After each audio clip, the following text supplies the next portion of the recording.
So we're coming upon the close of 2024, and that means 2025 is coming up quickly. Are you ready? Every moment is a teachable moment. In a previous video, I talked to you about assessing how your year has gone so far. We're towards the end of 2024.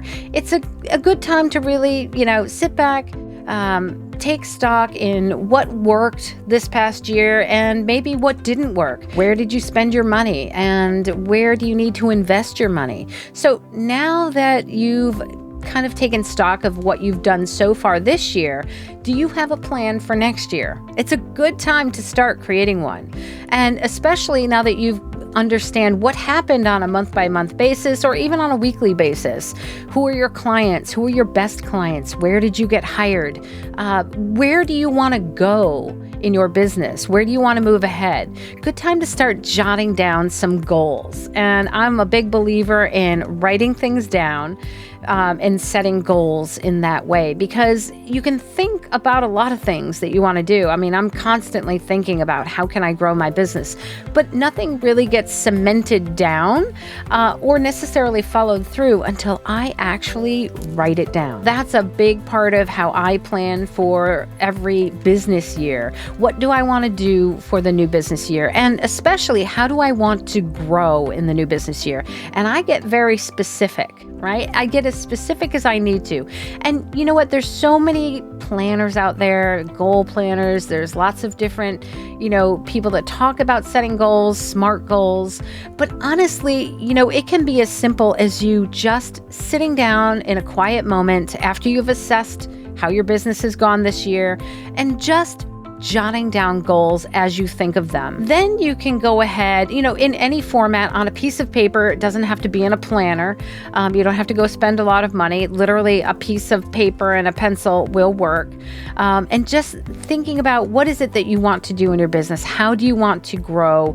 And what are your goals for the following year? Do you want to, do you have a particular financial goal that you want to set? Do you want to make for next year? Write that down.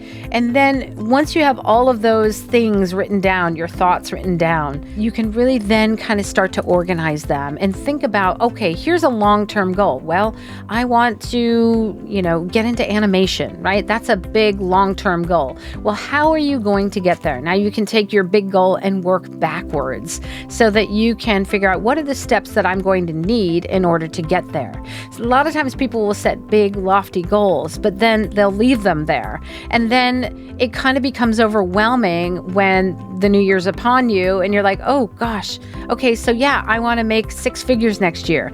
But you haven't really thought about what are the steps that I need to do to get there? What are the realistic steps? And that's part of SMART goal planning anyway, is that what are those steps that I need in order to achieve 6 figures next year? Well, to make 6 figures next year, maybe it would be nice to make so much per month. And what is it going to take for me to make so much per month? Well, I might have to get what percentage of jobs that I audition for.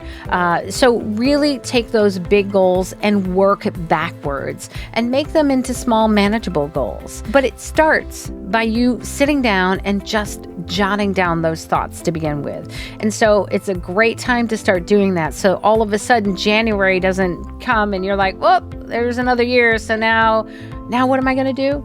So I always like to be prepared. And I also like to have that list to work from, because that's a concrete list that I can look at every day.